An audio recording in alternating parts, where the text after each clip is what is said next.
जी बिस्मिल्लाहिर्रहमानिर्रहीम अस्सलामु अलैकुम रहमतुल्लाहि व बरकातुहू। मेरा नाम है डॉक्टर मोहम्मद मुज़म्मिल हसन। एक नए सेशन के साथ आपकी खिदमत में हाजिर है। वीडियो स्टार्ट करने से पहले मेरे साथ उनके दुरूद शरीफ पढ़ लें। अल्लाहुम्मा सल्लि अला मुहम्मदिन व अला आलि मुहम्मदिन कमा सल्लैता अला इब्राहीम व अला आलि इब्राहीम इन्नका हमीदुम मजीद। अल्लाहुम्मा बारिक अला मुहम्मदिन व अला आलि मुहम्मदिन कमा बारकता अला इब्राहीम वअला आलि इब्राहीम इन्नका हमीदुम मजीद। आज का वीडियो सेशन आपकी खिदमत पे लेकर आए हैं। फार्मर्स के कुछ इंटरेस्टिंग सवालात हैं। टाइम ज़ाया किए बगैर शुरू करते हैं। सुनिए सवाल नंबर 1। जी अस्सलाम वालेकुम जी। डॉक्टर साहब क्या हाल है? ठीक है आप? सेहत भी ठीक है आपकी? अच्छा डॉक्टर साहब, मैंने आपसे एक क्वेश्चन करना था कि डॉक्टर साहब पूछना ये था कि जो 40 लीटर वाली गाय है हॉस्टन फ्रीजन जो प्योर है, वो हमें 40 लीटर वाली कितने में मिल जाएगी? एक बात। दूसरी बात यह है कि उसका फीडिंग कास्ट कितनी आएगी डेली की? तो इसके बारे में डॉक्टर साहब काइंडली थोड़ा सा मुझे गाइड करते हैं, बता देना। थैंक यू डॉक्टर साहब बहुत। किसी फार्म से जिन जी डॉक्टर साहब एक दूसरा क्वेश्चन छोटा सा और करना था कि काइंडली आप ये कोई हमारी रहनुमाई करते हैं कि हम चाह रहे हैं कि हम छोटे बच्चे जो है ना, किसी फार्म से जिनके डच फ्री ब्रीड या कोई ऐसी ब्रीड हमें आप मशवरा दे दें कि हम छोटे बच्चे जो है ना वो लेना चाह रहे हैं, जो 5-6 दिन के हों, यानी कि जैसे वो छोटे बच्चे सेल करते हैं, वो हम लेना चाह रहे हैं मीट पर्पज़ के लिए। उसके लिए डॉक्टर साहब वो एक प्रोजेक्ट शुरू करना चाह रहे हैं कोई 8-10 बच्चों से। तो वो डॉक्टर साहब हम थोड़ा सा रहनुमाई करते हैं कि वो कैसे हो सकता है या कैसे पॉसिबल है। ये पूछ रहे हैं जनाब के 40 लीटर वाली गाय जो है ये आपको कहाँ से मिलेगी और इसकी प्राइस क्या होगी और इसकी रोज़ाना की जो फीड के एक्सपेंसेस हैं ये क्या होंगे। याद रखिएगा, जब आप प्योर ब्रीड लेते हो तो प्योर ब्रीड में ज़्यादातर गायें पहले सूबे के अंदर 30 से 35 लीटर दूध ही कर पाती हैं। चंद पीस ऐसे होते हैं जो पहली लैक्टेशन में आपको 40 से 45 लीटर दूध दे देते हैं, लेकिन ज़्यादातर जानवर जो हैं वो 30 से 35 लीटर दूध ही कर पाते हैं। अमूमी तौर पे वो लोग जो फर्स्ट काविंग पे अपनी हॉल्स्टीन फ्रीजियन की सेक्स सीमन से बच्चियां लेके आते हैं, तो वहां पे फार्म की जो एवरेज है 32, 33, 34 तक चल रही होती है। बीच में कुछ जानवर 30 वाले होते हैं, कुछ 35 वाले होते हैं, कुछ 40 वाले होते हैं। तो पहले तो ये ध्यान रखें कि पहली लैक्टेशन के अंदर हॉल्स्टीन फ्रीजन के जानवर को 40 लीटर पे लेके जाना ये आसान नहीं है, नंबर 1। नंबर 2, अगर आपको ये जानवर मिल गया और वो 30, 32, 33 या 35 लीटर दूध दे रहा है तो परेशान नहीं होना। ये जानवर अपने दूसरे सूए के अंदर आपको इंशाल्लाह 40 लीटर प्लस ये कर देगा। होल्स्टीन फ्रीजन का अच्छा जानवर आपको सेकंड लैक्टेशन में 40 लीटर प्लस पे ले जाता है। आज के इस वक्त के सिनेरियो में जब हमारे पास जो फीड आइटम्स का जो रेट है उसके हिसाब से जब मैं वीडियो रिकॉर्ड कर रहा हूँ अगस्त 2024 में, हमारी जो आज की फीड कॉस्ट है वो तकरीबन 21 से 2200 रुपये है उस जानवर की जो हमें 40 लीटर दूध रोजाना दे रहा है। इसमें साइलेज की जो कॉस्ट है हमने तकरीबन 13 से 14 रुपए किलो लगाई है। वनडे की जो कॉस्ट है वो डिपेंड करता है आपके फार्मूले पे, सप्लीमेंट्स की कॉस्ट पे। तो तकरीबन अगर आपने कैलकुलेशन निकालनी है तो 40 लीटर वाला जानवर जो है आपको 2200 रुपये फीडिंग कॉस्ट में आपको कॉस्ट करेगा। इसके ऊपर एक जानवर को पालने के लिए 700 रुपया, ये हो गया 2900। इसके ऊपर डलेगी 6 से 700 रुपया ओवरहेड कॉस्ट, तो तकरीबन 3500 रुपया फार्म के अखराजात निकाल के और एक जानवर की खुराक निकाल के वो आपको खर्चे में पड़ेगा। और रोजाना का दूध 40 किलो अगर 140 के हिसाब से भी लगाया जाए तो 5600 का दूध है। जानवर आपको तकरीबन 2100 रुपया बचाएगा, एक जानवर भी पाल के देगा और आपके फार्म के अखराजात भी आपको निकाल के देगा। इसीलिए कहते हैं कि जानवर वो लें जो अच्छा दूध करने वाला हो, ताकि फार्म पे आपके अखराजात भी निकल सकें और आप एक अच्छा प्रॉफिट भी ले सकें। सुनिए सवाल नंबर 2। अस्सलाम वालेकुम डॉक्टर साहब, मैं अभी आपका एक वीडियो देख रहा था, तो आप वो बोल रहे थे कि मतलब लेबर कास्ट रेट 5 रुपये नहीं चाहिए मिल्क के हिसाब से ना, और डॉक्टर की भी मतलब वो 4 रुपये, मतलब 10 से दोनों की नहीं ज़्यादा होनी चाहिए। तो मैं पूछना चाहता हूँ डॉक्टर साहब, केस में उसकी खुराक, वो जो मतलब खुराक भी शामिल है लेकिन उसकी सिर्फ सेल भी शामिल है इसमें। जज़ाकल्लाह डॉक्टर साहब। अच्छा, मैंने जो वो लगाया ना हिसाब लगाया तो डॉक्टर और उसकी जो बन रही थी ना तो 8 रुपये बन रहे थे, खुराक हिसाब लगाया तो 16 रुपये बन गए। मतलब ये सब कुछ मिला के हमने 10-12 तक लेके आना है। जज़ाकल्लाह, आपका भला करे। खान साहब पूछ रहे हैं कि हमने एक वीडियो में बताया था कि अगर आप डेयरी फार्मिंग कर रहे हैं तो जो आपकी कॉस्ट है वो आपकी लेबर कॉस्ट जो है वो उसका जो खर्चा है वो तकरीबन 4 से 5 रुपए फी लीटर होना चाहिए। इसी तरह जो डॉक्टर की कॉस्ट है वो भी 4 से 5 रुपए फी लीटर होनी चाहिए। आसान अल्फाज में समझा देते हैं, अगर आपके पास 500 लीटर दूध है रोज का तो 15,000 लीटर दूध आपके पास होगा महीने का। तो लेबर की मद में आप 60,000 रुपया खर्चा कर सकते हैं। इसी तरह डॉक्टर की मद में भी आप 60,000 रुपया खर्चा कर सकते हैं। खान साहब बता रहे हैं कि इनके जो ये जो खर्चा मैं बता रहा हूँ इसमें क्या खुराक शामिल है या नहीं। तो जी हाँ खान साहब, इसमें खुराक शामिल है, इसमें फीडिंग कॉस्ट आपकी बिल्कुल शामिल है। अब इनकी जो कॉस्ट आ रही है खान साहब की, ये को 15 से 16 रुपये आ रही है। तो खान साहब इसका हल क्या करना है? इसके दो हल हैं। पहला हल तो ये है कि लेबर कम कर दी जाए, डॉक्टर की सैलरी कम कर दी जाए, जो कि बिल्कुल भी मुनासिब नहीं है। अगर आप लेबर की सैलरी कम करेंगे तो लेबर भाग जाएगी, डॉक्टर की सैलरी कम करेंगे तो डॉक्टर साहब भी वहां से चलते बनेंगे। वैसे भी इस वक्त जो सूरत हाल चल रही है, एक फ्रेश डॉक्टर जो ताज़ा ताज़ा डीजिम करके बाहर आया, 55 से 60 हज़ार सैलरी उसका बुनियादी हक है। अब करना क्या है? अब आपने इस कॉस्ट को कैलकुलेट करना है, इस कॉस्ट को मैनेज करना है, उसके लिए आपने दूध की पैदावार को बढ़ाना है। मिसाल के तौर पे अगर आपके पास कॉस्ट 16 रुपये आ रही है, मिसाल जैसे आप बता रहे हैं, आप रोज़ का 400 लीटर दूध निकाल रहे हैं, तो आपने इस 400 को 800 लीटर पे लेके जाना है। कैसे लेके जाएंगे? मज़ीद जानवर डालेंगे। कैसे लेके जाएंगे? पिछले जानवरों का जो दूध है वो बढ़ाएंगे। याद रखिएगा, डेयरी बहुत प्रोफेशनल हो गई है, मैं बार बार इसकी बात करता हूँ, बहुत प्रोफेशनल हो गई है। जब तक ये कॉस्ट कैलकुलेट नहीं करेंगे, आपको समझ नहीं आएगा कि आप गलती कहाँ पे खा रहे हैं और प्रॉफिट कहाँ से आपका नहीं बन रहा है। आपको एक और इंटरेस्टिंग बात बताता हूँ, हमारे जो कॉर्पोरेट डेयरीज हैं, जहाँ पे दूध की पैदावार बहुत ज़्यादा है, वहाँ पे ये कॉस्ट मज़ीद कम हो जाती है। मिसाल के तौर पे अपना पंजाब का एक फार्म है, वहाँ पे 1,25,000 लीटर दूध रोजाना का पैदा हो रहा था जनाब, 1,25,000 लीटर। आप लाख लगा लें, ठीक है, 30 लाख लीटर दूध महीने का, तो 1,50,00,000 रुपया वो लेबर की मद में दे सकते हैं। 1,50,00,000 रुपया जो है वो आराम से जो है डॉक्टर की मद में दे सकते हैं। और आपको बताता चलूं कि वहाँ पे जो फार्म मैनेजर काम कर रहे हैं, वो तकरीबन 12 लाख सैलरी देते हैं, उनको फील भी नहीं होता, क्योंकि वहाँ पे दूध की पैदावार ज़्यादा है। इसीलिए हम कहते हैं कि जब भी आप फिजिबिलिटी बनाएं तो कम से कम 20 से 25 जानवरों की बनाएं, ताकि आपके फार्म पे 6 से 700 लीटर दूध हो।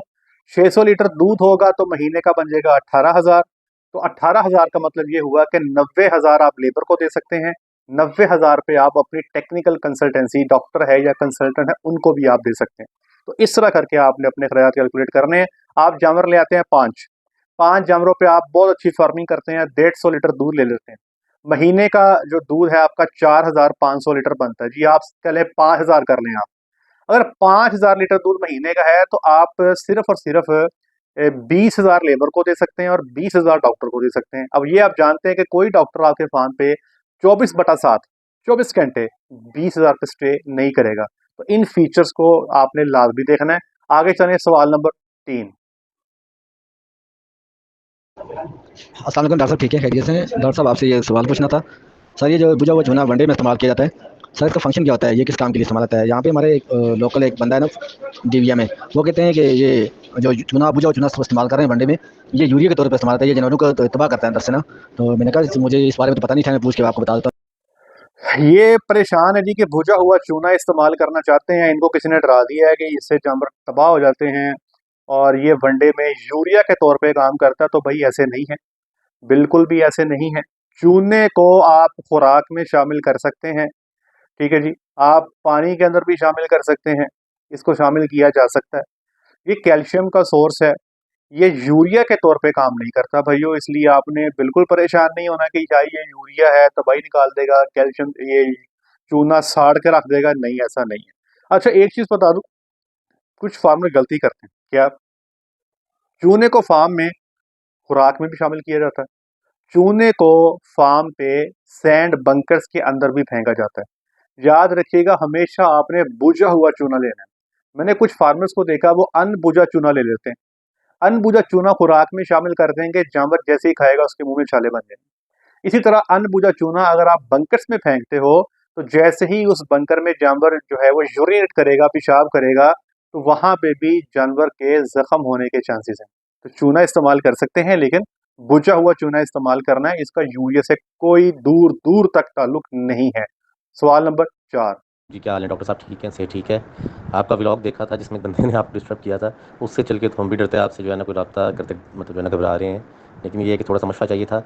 मैं ये पूछना चाह रहा था कि अगर एक नया बंदा फार्मिंग स्टार्ट करना चाह रहा है और उसके पास कम सरमाया है, तो वो पहले पहले अगर प्योर ब्रीड या इस तरह की ब्रीड नहीं डाल सकता, तो वो कैसा कर सकता है कि खांगड़ गायें लेके मुनासिब पैसों में, या ऐसी गायें जो छोटे उसके स्ट्रक्चर की हैं, जो सवा 2-2.5 लाख तक सुई हुई मिल जाती हैं, तो वो लेके और उनके अंदर जो है ना सेक्स सीमन रखा के जो है ना, और आगे से वो अच्छा जानवर यानी कि सेक्स सीमन फ्रीजियन का रखाए, या मतलब एचएफ जिसे कहते हैं, या कोई और जो भी, वो प्योर का ऐसा अपनी ब्रीड कर ले, ये मुमकिन है सारा?